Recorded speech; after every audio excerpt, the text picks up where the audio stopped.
Welcome to Pakistani real reaction. तो कैसे हैं आप सब? उम्मीद है आप सब बढ़िया होंगे और मजे में होंगे। मेरा नाम है मुदस्सिर। मैं हूं बशीर। सो गाइस, दुनिया में जो वॉर्स हो रहे हैं एक के बाद एक, पहले अजरबैजान यूक्रेन का चला, फिर तालिबानों का पंगा चल गया, फिर उसके बाद अब रशिया यूक्रेन चला हुआ है। तो बहुत ये संकट बन रहा है, तो इकोनॉमी पे भी फर्क डालता है पूरी दुनिया की और काफी गंद ये चीज फैलाते हैं वॉर्स। तो आज की वीडियो का जो टाइटल है वो है PM Modi to stop global wars for the next 5 years। मतलब मोदी जी नेक्स्ट 5 सालों के अंदर अंदर पूरी दुनिया के, मतलब नेक्स्ट 5 years में, मतलब पूरी दुनिया के जो वॉर्स हैं उनको स्टॉप करने लगे हैं। Mexico president said this about India. मतलब मैक्सिको बहुत ही अमीर भी देश है और अमेरिका के पड़ोसी देश है।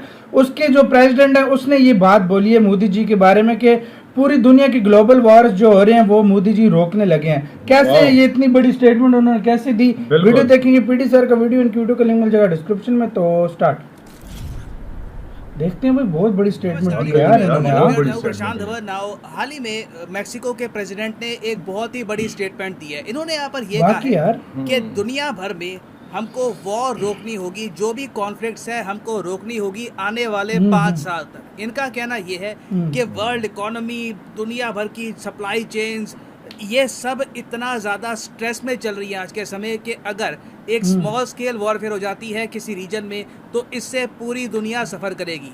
तो मैक्सिको के प्रेसिडेंट ने ये कहा है कि विश्व के 3 बड़े लीडर इकट्ठा आए और यहाँ पर एक कमेटी बने, इनके प्रपोजल जाए और उन प्रपोजल्स के हिसाब से दुनिया भर में जो भी कॉन्फ्लिक्ट चल रही है, दुनिया भर में कॉन्फ्लिक्ट, जी हाँ, यूक्रेन रशिया की वॉर अलग चल रही है। ताइवान ने रिसेंटली ये कहा है कि चाइना कभी भी इन पे अटैक कर सकता है। जो इनका ये युद्धाभ्यास था ये बस इनकी प्रिपरेशन थी। फिर आपको पता होगा रिसेंटली इजराइल ने फिर से गाजा की बॉम्बिंग स्टार्ट कर दी है। मिडिल ईस्ट में भी टेंशन बढ़ रही है। तो ओवरऑल हमें 5 साल के लिए ट्रूस चाहिए, तभी ग्लोबल इकोनॉमी रिकवर कर पाएगी। नहीं तो कंट्रीज लगातार सफर करेगी और कॉन्फ्लिक्ट्स बढ़ती रहेगी। जब रिसोर्सेज की कमी होती है, लोग काफी गुस्सा होते हैं, तो कंट्रीज वॉर ही स्टार्ट करती है। अब यहाँ पर आप कहोगे अच्छा ठीक है, तो मैक्सिको के प्रेसिडेंट चाहते हैं कि पीएम मोदी इस 3 मेंबर की कमीशन में शामिल हो। तो जो ये 3 मेंबर की कमीशन की बात कर रहे हैं, इसमें क्या ये खुद भी होंगे? तो इसका आंसर है नहीं। मैक्सिको के प्रेसिडेंट ने ये कहा है कि यूएन के chief Antonio Guterres, religious leader pope Francis और पीएम मोदी, ये इन तीनों को मतलब और किसी को नहीं रखा। काउंसिल से कुछ खास सोल्यूशन अभी के लिए निकल नहीं रहा। हमेशा कोई ना कोई कंट्री वहां पर प्रस्ताव वीटो कर देता है। तो इस वीडियो में हम डिस्कस करेंगे कि क्या ये प्रपोजल पॉसिबल है, क्योंकि अगर नहीं है, ये बात इन्होंने ऐसे नहीं कही कि होना चाहिए, ऐसा नहीं। अब यूनाइटेड नेशंस में ना इसका ये प्रपोजल लेके जाएंगे, बाकी सब कंट्रीज को कहेंगे कि क्या आप यहाँ पर सहमत हैं या नहीं, उसके हिसाब से आगे बढ़ेंगे। तो दिस इज रियल, ये जेन्युइनली ऐसा करना चाहते हैं। तो इस वीडियो में हम बात करेंगे कि जेन्युइनली दुनिया भर में 5 साल के लिए क्या वॉर रुक सकती है। मैक्सिको के प्रेसिडेंट ने पीएम मोदी को चुना यहाँ पर क्यों है, बहुत कुछ आपको जानने को मिलेगा। मगर आगे बढ़ने से पहले आपसे क्वेश्चन पूछूंगा। क्वेश्चन यहाँ पर ये है, बहुत ही सिंपल क्वेश्चन है।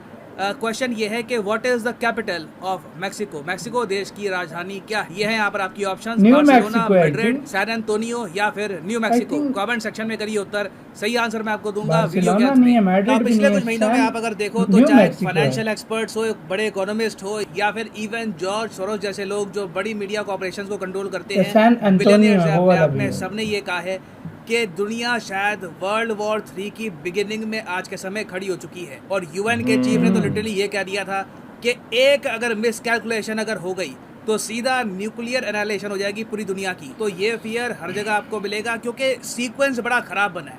पहले कोविड-19 पेंडेमिक आ गया, उससे दुनिया भर की इकोनॉमीज को लॉस हो गया। फिर उसके बाद अब जो दुनिया भर में वॉर हो रही है, जो यूक्रेन रशिया वॉर है, उसकी वजह से दुनिया की इकोनॉमी को काफी लॉस हुआ है। ऑयल के प्राइसेस रिकॉर्ड हाई पे जा चुके हैं।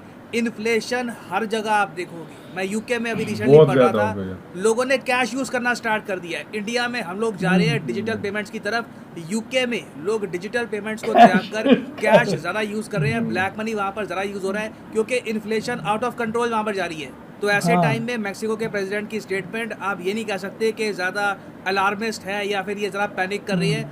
जो भी ये कह रहे हैं इसके पीछे एक जेन्युइन रीज़न है। तो इन्होंने ऑन रिकॉर्ड मैक्सिको के मीडिया के सामने कहा है कि मैं यूनाइटेड नेशंस में अपना प्रपोजल लेकर जाऊंगा। मैं उम्मीद करता हूं कि वर्ल्ड मीडिया मेरे प्रपोजल को हाइप करेगा, इसको कवर करेगा, वाकई करना भी चाहिए यार इस तरह। तो ऑटोमेटिकली जो दुनिया भर की मतलब बड़े बंदे उन पर प्रेशर बनेगा। हाँ भाई, यहाँ पर आप कहोगे चलो ठीक है, एक बार को मान लेते हैं कि मैक्सिको के जो प्रेसिडेंट है आंद्रेस लोपेस, ये जी बिल्कुल बना देते हैं एक कमेटी, एक कमीशन बना देते हैं 3 लोगों की। पीएम मोदी राजी हो गए, पोप राजी हो गए, एंटोनियो गुतेरेस राजी हो गए, एक ग्रुप बन गया। अब ये ग्रुप करेगा क्या, किसको प्रपोजल देगा? इनका यहाँ पर कहना यह है कि दुनिया में आज के समय जो सबसे ज्यादा कॉन्फ्लिक्ट दुखदर दुनिया में है, उसके जिम्मेदार 3 देश हैं। एक तो यूएसए है, दूसरा चाइना, तीसरा रशिया। ये 3 लीडर्स का कमीशन है। इन कंट्रीज के लीडर से बात करेगा और यहाँ पर सुझाव देगा कि देखिए अभी के लिए वॉर बिल्कुल देते हैं, जो कॉन्फ्लिक्ट हुई है वहीं पर बिल्कुल स्टेलमेट कर देते हैं। दुनिया और ज्यादा वॉर बर्दाश्त कर नहीं पाएगी। और अगर आप सोच रहे हैं कि चाइना, रशिया, यूएस, उसके अलावा बाकी भी कई और देश है, इजराइल वगैरह, ये इन 3 लीडर्स की क्यों सुनेंगे? तो मैक्सिको के जो प्रेसिडेंट हैं इन्होंने बहुत ही सोच समझ के पीएम मोदी का स्पेशली यहाँ पर मेंशन किया। देखो पोप फ्रांसिस तो बहुत ही एक ऑब्वियस आंसर है। रशिया और यूएस दोनों आप अगर देखो बेसिकली क्रिश्चियन कंट्रीज हैं, क्रिश्चियनिटी में एक बहुत ही बड़ी रिलीजियस फिगर है पोप, तो उनकी इज्जत की जाती है रशिया, यूएस दोनों जगह। उसके अलावा यूएन के चीफ एंटोनियो गुतेरेस अपने आप पे काफी न्यूट्रल है। फिर पीएम मोदी को आप अगर देखो तो पहली बात तो ये रिप्रेजेंट करते हैं इंडिया को, और इंडिया आपको पता होगा दुनिया के चुनिंदा कंट्रीज में से एक है जिसके बहुत अच्छे रिलेशंस है वेस्टर्न कंट्रीज के साथ और रशिया के साथ, चाइना के साथ, फ्रांस के साथ, अमेरिका के साथ, रशिया के साथ एक दूसरे पर वॉर करने वाले हैं या फिर दोनों देश एक दूसरे को बर्दाश्त नहीं कर सकते। डिसएग्रीमेंट्स हैं, मगर वो डिसएग्रीमेंट्स हम सुलझा भी सकते हैं मैच्योर बातचीत से। उसके अलावा आप लोग जानते होंगे कि इजराइल में पीएम मोदी की काफी इज्जत है, because he is the prime minister of India. ये स्टेटमेंट आज से 10 साल पहले मैं नहीं दे सकता था, मगर पिछले 5-6 सालों में हमने देखा है कि किस तरीके से इजराइल के प्राइम मिनिस्टर चाहे जो भी बनते हैं, चाहे नेफ्ताली बेनेट हो या लैपेड हो या फिर इन दोनों से पहले Benjamin Netanyahu, Indian prime minister को काफी इंपॉर्टेंस दी जाती है इजराइल में। तो इसलिए बाय डिफॉल्ट इंडिया के पीएम ऐसे ग्रुप में होंगे ही। उसके अलावा बाकी जगह ऑप्शंस देखिए, ऑप्शंस हमारे पास कितनी कम है। ये G20 लीडर्स है आपके सामने, आप किसके पास जाओगे? आपको एक बड़ा देश भी चाहिए जिसकी इकोनॉमी बड़ी हो, जिसका इन्फ्लुएंस बड़ा हो, और आपको एक ऐसा वर्ल्ड लीडर भी चाहिए जो बाकी वर्ल्ड लीडर से मिल चुका हो, एक पर्सनल लेवल पर बातचीत हो रखी हो। तो जो बाइडेन लोगों ने डाला उनको तो शामिल नहीं कर सकते, कॉन्फ्लिक्ट में इन्वॉल्व है। वो खुद जो है ना लड़ाइयां कर रहा है। टर्की के प्रेसिडेंट की नाम की रेपुटेशन है, ना टर्की उतना स्ट्रांग है मिलिटरीली, इकोनॉमिकली। जापान के प्राइम मिनिस्टर हो सकते थे, मगर सिंस अभी रिसेंटली ये पीएम बने हैं तो ऑब्वियसली इनका मेंशन कोई करेगा नहीं। इनकी जगह वैसे अगर शिंजो आबे होते तो डेफिनेटली इस ग्रुप में उनको शामिल किया जाता। तो एक बहुत ही लॉजिकल चॉइस यहाँ पर रहती है कि अगर हम वर्ल्ड पीस की बात करें तो वहाँ पर इंडिया को निभाना होगा एक सेंट्रल पिलर का रोल, जो वेस्ट से भी बात कर पाए, जो रशिया से भी बात कर पाए, दोनों पार्टीज को इकट्ठा ला पाए। और पर्सनली आप अगर मुझसे पूछे तो मैक्सिको के प्रेसिडेंट का जो प्रपोजल है काफ़ी डेयरिंग है, काफ़ी मैं कहूँगा एम्बिशियस है। मुझे लगता नहीं है कि ये सफल होगा, बट अगर ये सफल हो जाता है तो वर्ल्ड पीस के लिए जेन्युइनली ये बहुत अच्छा होगा, वर्ल्ड इकोनॉमी के लिए अच्छा होगा,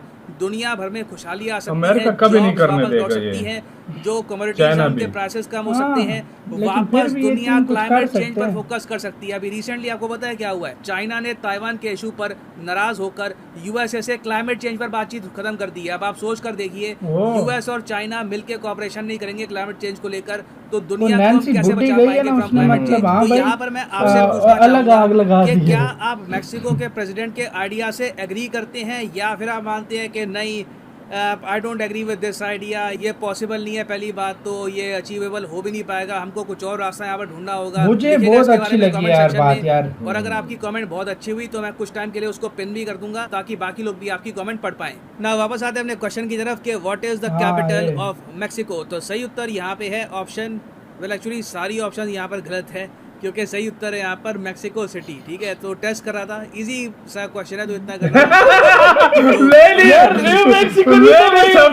मैं कहता हूँ सबको जो मैक्सिको सिटी वही ना, मतलब मैक्सिको का कार के था, मैंने कहा न्यू यार प्रशांत और अलग लेवल के बंदे। मैं कहता हूँ सबको जो है ना मैक्सिको सिटी है एकदम से भाई, मैक्सिको सिटी है तो भाई न्यू मैक्सिको वही मैं समझा, मेरा काफी हद तक ठीक था। ओ भाई साहब, अब इसको छोड़ो यार, आते हैं यार, बहुत बड़ी स्टेटमेंट है। इससे पता लगता है कि मोदी जी का और इंडिया का पूरी दुनिया में कद कितना बढ़ चुका है, कितने ज्यादा कंट्रीज भरोसा करते हैं, हर कंट्री के साथ अच्छी रिलेशन है इंडिया के। इसमें आप इस टाइम अभी देख लो, इसराइल में भी अच्छी रिलेशन है, मिडिल ईस्ट में पूरे अच्छे रिलेशन है, कौन सा ऐसा कंट्री है जिसके साथ अच्छे नहीं है सिवाय चाइना को छोड़ के, सिवाय चाइना को छोड़ के बाकी वो भी बातचीत होती है, ट्रेड होती है, बाकी सभी देशों के साथ अच्छे जो है ना। और उन्होंने जिस तरह उन्होंने कहा है वो उन्होंने बहुत सोच समझ कर 3 नाम दिए हैं, बहुत ज्यादा रिस्पेक्ट है। और उसके बाद दूसरे मोदी जी हो गए, उनके और के साथ अंटोनियो गुतेरेस जो है वो जो मतलब यूएन के जो तो वो उनको भी शामिल किया, तो 3 बंदे चुने जो कि बेस्ट इसमें पूरी दुनिया में बहुत बड़ी बात है। चलो ये 2 बंदे तो अलग हो गए ना, सिर्फ 3 मोदी जी, मैं पता है मैं समझ रहा था 3 बंदों में जो है ना, शी जिनपिंग होगा, बिडेन होगा, शी जिनपिंग को किसी को मुंह ना लगा तो कहता उसको भाई, फिर भी ना मतलब मुझे एक आइडिया आ रहा था ना, मैंने कहा बिडेन होगा, यही 3 बड़े मतलब बड़े कंट्रीज है ना यार, ये सब कुछ अगर हो जाता, पहली बात तो अमेरिका चाइना ये तो होने ही नहीं देंगे, इन्होंने आग मचाई है ना भाई, और वाकई इन्होंने आग मचाई है, और ऊपर से रही से कसर रशिया निकाल रहा है। ये 3 कंट्रीज ही मतलब पंगे डाल रहे हैं हर जगह पे, नहीं तो और सारे शरीफ ही कंट्रीज हैं चुपचाप। लेकिन अगर उस लिहाज से देखा जाए ना, रशिया ने भी अपने मतलब जेन्युइन तरीके से उन्होंने बोल कर कहा है कि इस तरह मत करो। उन्होंने मना किया था कि अगर आप नेटो में चले जाते तो फिर तो बहुत लंबा भाई चक्कर, लेकिन असल आग जो लगाई है ना चाइना और अमेरिका ने लगाई हुई है।